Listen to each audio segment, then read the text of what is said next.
mubi nnyo nnyo nnyo ayeegula.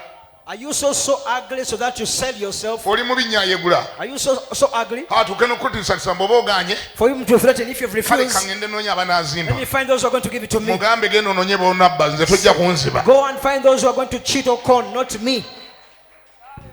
Kati oli kasozi.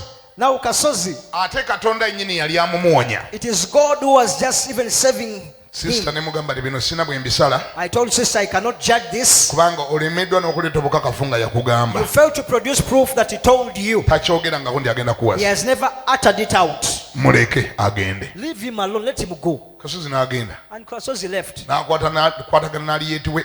They joined to Harriet. Sister n'asigala mu maziga. And the sister was left in tears. Yeri byafumbiriganwa enaakaaba. The other ones got married. She was crying. Mwezi gumu. 1 month. Myezi ebiri. 2 months. Myezi esatu.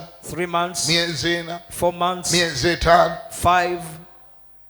Ndowooza obufumbo bwali butuse myezi nga 8. I think the marriage had made it to 8 months. Ate sister yandeetedde amawulire. Now it is sister who brought the news. Naga musumba. You say, Pastor, Okimanyi nti Kasozi yalwala siriimu. do you know that Kasozi is infected with HIV?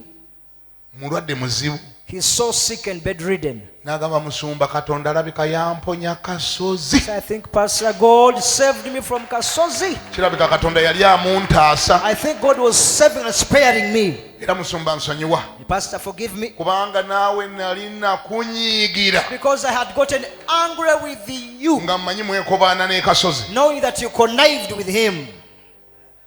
Sebo nange yansonyiwako olwo. That is when she also forgave me. Baana abasumba tulina ebizibu abantu batunyiigira ne ku bintu ebitatukwatako. Pastors, we encounter problems. People get angry with us for no reason. Abantu abamu Katonda abakutaasa nga amaze kakasa ntolina future nabo tebagenda kuwangaala.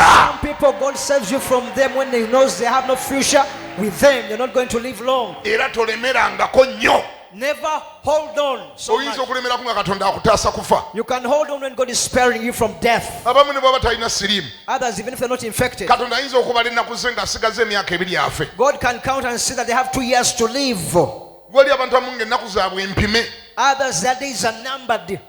Boda boda egenda mukubira wali emu temwaka gumu ofumbiro bwaki. Somebody is going to die in 2 years because of boda boda. Why do you get married to them? Ofune obwannamwandu ng'oli mwana muto. You become a widow when you're young. Katonda bw'agaananga Sawulo. When God rejects Saul, Naawe tomalanga budde kungubaga banga ddene. don't waste time mourning for a long time. Okaabanga n'ogasangulanga n'ogamba Mukama kati ki ekiddako. When you cry and wipe your tears and say, Lord, what next? Ani awulira ngambeko nti amiina. Say amen. Katonda mubuuze mangu ki ekiddako. Ask God, Lord, what next now? Kye mmanyiko Katonda. One thing I know about God. Bw'agaana Sawulo. If you reject Saul, Aba aleeta Dawudi. He's bringing a David for you. Aba aleeta Dawudi. He's bringing a David. Katonda tayinza gaana Sawulo. God cannot reject Saul Ewatali Dawudi. without having a David.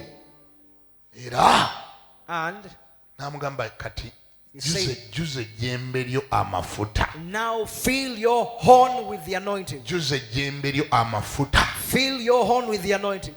Ngambira yakuna nti jjuza ejjembe ly'amafuta. Tell your neighbor, fill your horn with the anointing. Kye ŋŋamba I'm saying, weeteeketeeke bulungi. prepare better. Kye ŋŋamba What I'm saying, beera ne strategies empya. have new Kye strategies. ŋŋamba What I'm saying, tomala budde nga weekutteko ebyo ng'okungubaga. don't waste your time clinging on to that one. Oyo Mourning. Sawulo ayagaanye. The soul who refused, Muteeke wali ebbali kaakati. put him aside Ojjuze ejjembe lyo amafuta. and fill your horn with the oil. Tuula wansi bulungi. Sit down better. Come up with new strategies. Kuna empenda empia. New plans. Enteekateeka empia. Get some new ideas. Tunaweka ku birowoozo ebipya. Strategize when it's still early. Tema ku mpenda nga bukyali. Bw'oba osazeewo okulowooza by'emabega, If you decided to think backward stuff or backward things, birowooze lwa nsonga emu yokka. think about them for one reason. Bitunuulire Look at them nga gwe wennyini weekolako evaluation. as you make an evaluation on your life. Otandika okudiringa n'ekyo ekyakulemesa. Begin to deal with that thing that failed you. Gwe wennyini naawe weecriticizinge wekka. Criticize yourself. Your we're own. criticizing. Criticize yourself. Wekoleka evaluation, we're criticizing. Make an analysis and evaluation on yourself. Kola critical analysis. Weekebere bulungi. Ogambe naye ekimu ku binnemesa. But one of the things that hinders me, Mu butuufu neebaka nnyo. really, I overslept. Nina okukendeeza ku ssaawa ze neebaka. I must reduce on the hours of sleep. Omuntu ne nzuukuka essaawa 4. How could I wake up at 10 Abantu bonna bonna nga bazuukusedde bali mu kukola. when all the people are awake and working? Nze nga nkyebase. When I'm asleep, Mu butuufu simanyi kubala. I do not know how to calculate. Kirabika ndya nnyo. I think I overeat. Omuntu n'okola emitwalo 2 ate n'olya 3 kitundu. You make 20,000 and then you eat 30. Bw'ova n'ogaana setaani abba ssente Then zange. you say the devil takes your money. Kati waliyo setaani omunene asinga ggwe. Is there a greater devil than your own? You Kati ojja tugoba emizimu. will come and be just demons. Musumba Pastor, nsabiraako. pray for me. Ogoba emizimu egyonoona ebintu byange. You chase the demons that mess my things up. Kuba musumba emizimu gindi bubi. Because the demons are on my case. Gyonoona emaali yange yonna. They mess up my money, my income. Musumba n'abuuza koze okola ssente mmeka Pastor olunaku. asks, how much do you make a day? Musumba nkola emitwalo 2. I make 20,000 Uganda shillings. Naye olumu nfuna ekinyegenyege n'endya 3 kitundu. But I get a temptation to eat 35,000. Kakati nze mba nga sinnagoba mizimu mirala. Before I chase other demons, Lwaki sigobera ddala ggwe omuzimu omunene? why don't I chase you, the bigger demon? Gwe muzimu omunene ogwetaaga okugoba. You are the biggest demon to deal with. Noonya ebikulemesa. Find the things that hinder you. Poor planning. Okuteekateeka obubi. Toplaninga. You don't plan. Toli hard working. You're not toli mukozi. Toyiya. You're not innovative. Weesaasira. You're all self-pity. Oyina attitude. You have an attitude. Ofiirwa emikwano. You lose friends Mu ngeri etali y'amagezi. in unnecessary ways. Oyina entondo. You are so picky. N'abaali kuyambye obeesalako nga bukyali. Even those who have helped you, you cut yourself loose from them. Baali kuyambye obeesalako. You cut yourself from them who have helped you. Weerondalonda. You're so picky. Togonda. You're not humble. Teweetowazaako. You're not humble. Critical analysis. Weekebere weka. Ng'ogyekolako wekka. Self-analysis. Muga nti naye wabula. But N'entondo nazo zindeetedde obuzibu. I'm so touchy. Kubanga kaakati gundi namufiirwa ntya. How did I lose so and so? Ate oyo yali agenda kungasa. That one was going to benefit me. Sinenyezebwa. I'm not rebukable. Kyekintambuza mu makanisa amangi ennyo. It takes me to mock all churches. Bwe bannenyaako ng'awo When nsengukawo. they rebuke me, I move. Kakati eno kanisa ya 8. Now this is the 8th church. Era nawala onera nenyaako ntirekeraawo okwambala enkunami. When they rebuke me from putting on Era nga skin, nawo nvaawo. then I will move. Naye setaani nvaako. But devil leave me. Nga naawe ogoba ku setaani. And then you chase the devil. Nsobola okulya ngambako nti amiina.